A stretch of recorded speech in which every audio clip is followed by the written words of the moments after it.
5,000 కోట్ల రూపాయలతో రూపుదిద్దుకున్న భోగాపురం ఎయిర్పోర్ట్ను రీసెంట్గానే మన ప్రధాని మోడీ గారు ప్రారంభించిన సంగతి మనందరికీ తెలిసిందే కదా. అయితే ఇంద్రభవనంలా ఉన్న ఈ వరల్డ్ క్లాస్ ఎయిర్పోర్ట్ను కట్టింది అంబానీనో అదానీనో కాదు, ఒక 10వ తరగతి ఫెయిల్ అయినవాడు. అవును, మీరు విన్నది నిజమే. 10వ తరగతి ఫెయిల్ అయి ఫీజు కట్టడానికి 50 రూపాయలు లేక ఇబ్బంది పడ్డా ఒక సాధారణ శ్రీకాకుళం కుర్రాడు ఏకంగా 5,000 కోట్లతో ప్రపంచస్థాయి గ్రీన్ఫీల్డ్ ఎయిర్పోర్ట్ను కేవలం 31 నెలల్లోనే నిర్మించి దేశాన్ని ఆశ్చర్యపరిచాడు. అతని జీఎంఆర్. అసలీ జీఎంఆర్, అతని బ్యాక్గ్రౌండ్ ఏంటి? అసలు ఒక బీర్ ఫ్యాక్టరీ పెట్టాలనుకున్న వ్యక్తి ప్రపంచంలోనే 2వ అతిపెద్ద ప్రైవేట్ ఎయిర్పోర్ట్ ఆపరేటర్గా ఎలా మారారు? ఎన్టీఆర్ గారు పెట్టిన ఆ ఒక్క సంతకం వల్ల ఆయన జీవితం ఎలా మారింది? జీఎంఆర్ ఆస్తులెంత అనే విషయాలను ఈ వీడియోలో తెలుసుకుందాం. ఎక్కడా స్కిప్ చేయకుండా చివరి వరకు చూడండి. జీఎంఆర్ కథ ఉత్తరాంధ్రలోని శ్రీకాకుళం జిల్లా రాజాంలో మొదలవుతుంది. జీఎంఆర్ పూర్తి పేరు గ్రంథి మల్లికార్జునరావు. ఈయన 1950 జూలై 14న ఒక సాధారణ వ్యాపార కుటుంబంలో జన్మించారు. వారి తండ్రిగారు వ్యవసాయంతో పాటు జనపనార, బంగారు నగల వ్యాపారం చేసేవారు. వీరు ఇంట్లో మొత్తం 7గురు సంతానం. అందులో మల్లికార్జునరావు గారు 3వ. అప్పట్లో 10th పాస్ అయ్యి కొంచెం లెక్కలు వస్తే చాలు, మన బంగారు వ్యాపారం చూసుకోవచ్చు అని ఆయన తండ్రిగారు ఏమనుకునేవారంట. అయితే మల్లికార్జునరావు గారికి చదవాలని ఉన్నా స్నేహితుల ప్రభావంతో సినిమాలకు వెళ్తూ తన చదువును నిర్లక్ష్యం చేసేవారు. దాని ఫలితంగా ఆయన 10thలో ఫెయిల్ అయ్యారు. ఇది ఆయన జీవితంలో మొదటి పెద్ద ఎదురుదెబ్బ. మళ్లీ ఎగ్జామ్ రాయాలంటే 50 రూపాయల ఫీజు కట్టాలి. కానీ ఆయన తండ్రిగారు మాత్రం ఇక చదివింది చాలు, వ్యాపారంలోకి వచ్చేయ్ అని అన్నారు. కాని ఆయన తల్లి మాత్రం కొడుకును చదివించాలనుకుంది. దాంతో ఊరిలో అందరూ గౌరవించే డాక్టర్ సీతాపతి గారి ద్వారా తండ్రిని ఒప్పించి ఎలాగోలా 50 రూపాయలు సంపాదించి ఆయన పరీక్ష రాశారు. ఆ పట్టుదలతో చదివి ఏ సెంటర్లో అయితే ఫెయిల్ అయ్యారో అదే సెంటర్లో ఫస్ట్ వచ్చి అందర్నీ ఆశ్చర్యపరిచారు. ఇది ఆయన జీవితంలో మొదటి టర్నింగ్ పాయింట్. ఆ తర్వాత ఆయన వెనుదిరిగి చూడలేదు. ఆంధ్ర యూనివర్సిటీ నుంచి మెకానికల్ ఇంజనీరింగ్ పూర్తి చేశారు. చదువు పూర్తయ్యాక తండ్రి మరణించడంతో ఇంజనీర్గా వచ్చే 500 రూపాయల ఉద్యోగాన్ని వదిలేసి తన అన్నదమ్ములతో కలిసి వ్యాపారంలోకి అడుగుపెట్టారు. మొదట్లో సైకిల్ మీద 30 కిలోమీటర్లు తిరిగి వ్యాపార లావాదేవీలు చేసేవారు. అయితే ఆయనలో ఒక ప్రత్యేకత ఉండేది. అదేంటంటే ఏదైనా మూతపడిన పరిశ్రమ కనిపిస్తే దాన్ని తీసుకుని బాగుచేయడం ఆయనకు ఇష్టం. వాళ్లు చేయలేనిది నేను చేయగలను అనే నమ్మకమే ఆయనను ముందుకు నడిపించింది. అలా ఆయన మొదట వాసవి జూట్ మిల్తో ప్రారంభించి sugar company, ferro alloys, rolling mill ఇలా దాదాపు 25కి పైగా బిజినెస్లు చేస్తూ వెళ్లారు. ఒకానొక దశలో ఆయన అగ్రికల్చర్ నుంచి సాఫ్ట్వేర్ వరకు అన్ని రంగాల్లోనూ తన మార్కు చూపించారు. కొందరు వ్యక్తులు తాము చేస్తున్న పనిలో ఎంతో ఎత్తుకు ఎదిగినా కొత్త విషయాలు నేర్చుకోవటానికి ఎప్పుడూ సిద్ధంగా ఉంటారు. మల్లికార్జునరావు గారు కూడా అలాంటివారే. ఆయన బ్యాంకింగ్ రంగంలోకి అడుగుపెట్టిన తీరు చాలా ఆసక్తికరంగా ఉంటుంది. 1980 దశకంలో వైశ్య బ్యాండ్ డైరెక్టర్గా అవకాశం వచ్చినప్పుడు ఆయనకు దాని గురించి పెద్దగా తెలియదు. కానీ ఆ బ్యాంక్లో పెట్టుబడులు పెడుతూ క్రమంగా 18 నుంచి 20% వాటాను సంపాదించి ఆయన అతిపెద్ద వాటాదారుగా మారారు. ఆ సమయంలో బ్యాంక్ ఎన్నో కష్టాల్లో ఉంది, ఎన్నో కేసులున్నాయి. ఆ సమస్యలన్నీ పరిష్కరించడానికి ఆయన తన 40 ఏట రాజాం నుంచి బెంగళూరుకు షిఫ్ట్ అయ్యారు. అక్కడ రాత్రింబవళ్లు శ్రమించి కొత్త టెక్నాలజీని ప్రవేశపెట్టి మొండి బకాయిలను వసూలు చేసి బ్యాంకుకు మళ్లీ ప్రాణం పోశారు. ఆ తర్వాత ఆ వాటాను ఐఎన్జీ గ్రూప్కు లాభసాటి ధరకు విక్రయించారు. అయితే గ్రంథి మల్లికార్జునరావు గారు ఒకానొక దశలో మద్యం వ్యాపారంలోకి కూడా అడుగుపెట్టాలని నిర్ణయించుకున్నారు. ఇందుకోసం కేంద్ర ప్రభుత్వం నుంచి ఎంతో కష్టపడి లైసెన్స్ సంపాదించి పబ్లిక్ ఇష్యూ ద్వారా నిధులు సేకరించి దాదాపు 18 కోట్ల రూపాయలతో మెషిన్స్ కోసం కూడా ఆర్డర్ ఇచ్చారు. ఇందుకోసం ఆయనను నమ్మి తన స్నేహితులు కొందరు తమ ఉద్యోగాలకు రాజీనామా చేసి కూడా వచ్చారు. సరిగ్గా అదే సమయంలో ఆంధ్రప్రదేశ్లో ప్రభుత్వం మారింది. ఎన్టీ రామారావు గారు ముఖ్యమంత్రిగా బాధ్యతలు చేపట్టిన మొదటి రోజే మొదటి సంతకం మద్యపాన నిషేధంపై చేశారు. ఈ ఒక్క సంతకంతో జీఎంఆర్ గారి బీర్ ఫ్యాక్టరీ కల ఒక్కసారిగా ఆగిపోయింది. దాంతో ఆయన ఎంతో నిరాశకు గురయ్యారు. తనను నమ్ముకుని వచ్చిన వారి పరిస్థితి ఏంటని ఒక ఏడాది పాటు తీవ్ర ఆందోళన చెందారు.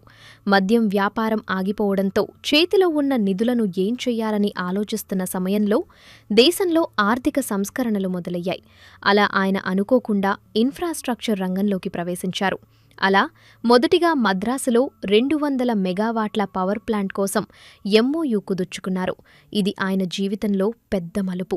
ఆ తర్వాత హైదరాబాద్లో పాత విమానాశ్రయం సరిపోవడం లేదని కొత్త ఎయిర్పోర్ట్ కోసం టెండర్లు పిలిచారు. జీఎంఆర్ గ్రూప్ ఆ టెండర్ దక్కించుకుని ప్రపంచస్థాయి శంషాబాద్ ఎయిర్పోర్ట్ను నిర్మించింది. ఇది జీఎంఆర్ సంస్థ పేరును దేశవ్యాప్తంగా మారుమోగేలా చేసింది.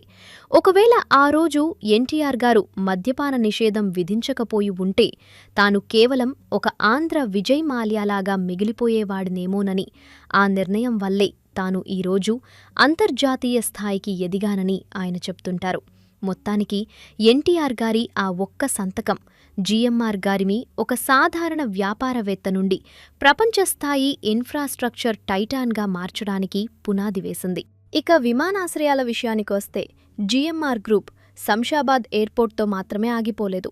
ఢిల్లీ విమానాశ్రయం ఆధునీకరణ, గోవా ఎయిర్పోర్ట్లతో పాటు విదేశాల్లో కూడా, అంటే ఫిలిప్పీన్స్, గ్రీస్, ఇండోనేషియా వంటి దేశాల్లో కూడా ఎయిర్పోర్ట్లను నిర్మించి మన తెలుగువాడి సత్తాను ప్రపంచానికి చాటి చెప్పారు. ప్రస్తుతం ఆయన కలల ప్రాజెక్ట్ విశాఖపట్నం సమీపంలోని భోగాపురం అంతర్జాతీయ విమానాశ్రయం. ఇది ఉత్తరాంధ్ర రూపురేఖలను మార్చేస్తుందని అందరూ నమ్ముతున్నారు. 5,000 కోట్లకు పైగా ఖర్చుతో నిర్మించిన ఈ ఎయిర్పోర్ట్లో అత్యున్నత సాంకేతికతను ఉపయోగిస్తున్నారు. ఉదాహరణకు ఫేషియల్ రికగ్నిషన్, బాడీ స్కానర్స్, సెన్సార్లు ఉన్న స్మార్ట్ వాష్రూమ్స్, ఇలా ఎన్నో ప్రత్యేకతలు ఇక్కడున్నాయి. దీని గురించి డీటెయిల్గా చేసుకుంటే భోగాపురం అంతర్జాతీయ విమానాశ్రయానికి అధికారికంగా అల్లూరి సీతారామరాజు అంతర్జాతీయ విమానాశ్రయం అని పేరు పెట్టగా, దీనిని ఆగస్టు 1, 2026న ప్రధానమంత్రి నరేంద్ర మోదీ గారు ప్రారంభించారు. అలాగే ఈ ఆగస్టు 17 నుండి వాణిజ్య కార్యకలాపాలు మొదలుకానున్నాయి. 2,200 ఎకరాలలో విస్తరించి ఉన్న ఈ ఎయిర్పోర్ట్ను జీఎంఆర్ గ్రూప్ కేవలం 31 నెలల్లోనే పూర్తి చేసి దేశంలోనే అతివేగంగా నిర్మించిన గ్రీన్ఫీల్డ్ ఎయిర్పోర్ట్గా రికార్డు సృష్టించింది. ఇప్పటివరకు విశాఖపట్నం ఎయిర్పోర్ట్ నావికాదళం ఆధీనంలో ఉండటం వల్ల ఎన్నో పరిమితులు ఉండేవి. కానీ ఇప్పుడు భోగాపురం అందుబాటులోకి రావడంతో ప్రపంచస్థాయి విమానాలు ఇక్కడ ల్యాండ్ అవ్వడానికి మార్గం సుగమమైంది. ఈ ఎయిర్పోర్ట్లో అడుగుపెడితే మీకు అద్భుతమైన అనుభవం కలుగుతుంది. దీని డిజైన్ను ఫ్లయింగ్ ఫిష్ థీమ్తో రూపొందించారు. ఇది మన తీర ప్రాంత సంస్కృతిని ప్రతిబింబిస్తుంది. ఎయిర్పోర్ట్ లోపల మన తెలుగువారి సాంప్రదాయ కళముగ్గుల శైలిలో పైకప్పు డిజైన్లు మరియు పెయింటింగ్స్ ఉంటాయి. అంతేకాదు ఇక్కడ స్మార్ట్ వాష్రూమ్స్ను కూడా ఏర్పాటు చేశారు. సెన్సార్ల ద్వారా నీటి వృధాను అరికట్టడంతో పాటు దుర్వాసన రాకుండా ఆటోమేటిక్ అలర్ట్స్ ఇచ్చే సాంకేతికతను ఇక్కడ వాడారు. అలాగే ఏఐ ఆధారిత ప్రిడిక్టివ్ సిస్టమ్ ద్వారా ప్రయాణికుల రద్దీని ముందుగానే అంచనా వేసి తగిన ఏర్పాట్లు చేస్తారు. పర్యావరణ హితంగా ఉండేందుకు ఇక్కడ 5 మెగావాట్ల సోలార్ ప్లాంట్ను కూడా ఏర్పాటు చేశారు. భోగాపురం ఎయిర్పోర్ట్ కేవలం ప్రయాణాలకే కాదు, ఆర్థికంగా కూడా ఉత్తరాంధ్రను మార్చేయబోతోంది. విశాఖ నుండి భోగాపురం వరకు రియల్ ఎస్టేట్ రంగం ఒక్కసారిగా పుంజుకుంది. మధురవాడ, ఆనందపురం వంటి ప్రాంతాల్లో భూముల ధరలు ఆకాశాన్ని తాకుతున్నాయి. ఇక్కడ ఫార్మా మరియు సముద్ర ఉత్పత్తుల ఎగుమతి కోసం ప్రత్యేకమైన కార్గో సౌకర్యాలు ఉన్నాయి. విమానాశ్రయం చుట్టూ స్టార్ హోటళ్లు, రిసార్ట్లు మరియు ఐటీ పార్కులు రాబోతున్నాయి. ప్రయాణికుల కోసం విశాఖ నగరం నుండి ఎయిర్పోర్ట్కు నేరుగా కనెక్ట్ అయ్యేలా 6 లైన్ల కోస్టల్ హైవేను మరియు మెట్రో రైలును కూడా ప్లాన్ చేస్తున్నారు. ఆగస్టు 17 నుండి విశాఖ పాత ఎయిర్పోర్ట్ కోడైన VTZ ఈ కొత్త ఎయిర్పోర్ట్కు బదిలీ అవుతుంది. ఇది కేవలం ఒక ఎయిర్పోర్ట్ మాత్రమే కాదు, ఉత్తరాంధ్రకు ఒక గేట్వే లాంటిది. దీనివల్ల లక్షలాది మందికి ఉద్యోగ అవకాశాలు రావడమే కాకుండా ఈ ప్రాంతం ఐటీ మరియు లాజిస్టిక్స్ హబ్గా మారబోతుంది. మల్లికార్జునరావు గారి విజయం వెనుక కేవలం వ్యాపార తెలివితేటలే కాదు, గొప్ప విలువలు కూడా ఉన్నాయి. ఆయన తన కుటుంబం కోసం ఒక ఫ్యామిలీ కాన్స్టిట్యూషన్ అంటే కుటుంబ రాజ్యాంగాన్ని రూపొందించారు. ఇది రాయడానికి దాదాపు 4 ఏళ్ల సమయం, 570 గంటల చర్చలు జరిగాయి. తదుపరి తరంలో వారసులు ఎలా ఉండాలి, వివాదాలు వస్తే ఎలా పరిష్కరించుకోవాలి, లాభాలను ఎలా పంచుకోవాలి, ఇలా అన్నింటికీ స్పష్టమైన నియమాలు రాసుకున్నారు. అందుకే జీఎంఆర్ గ్రూప్ నేటికి ఎంతో క్రమశిక్షణతో నడుస్తోంది. అలాగే సమాజం పట్ల బాధ్యతతో జీఎంఆర్ వరలక్ష్మి ఫౌండేషన్ ద్వారా విద్య, వైద్యం, ఉపాధి రంగాల్లో వేలాది మందికి సహాయం చేస్తున్నారు. కంపెనీ వచ్చే లాభాల్లో 3-5% దీనికోసమే కేటాయిస్తున్నారు.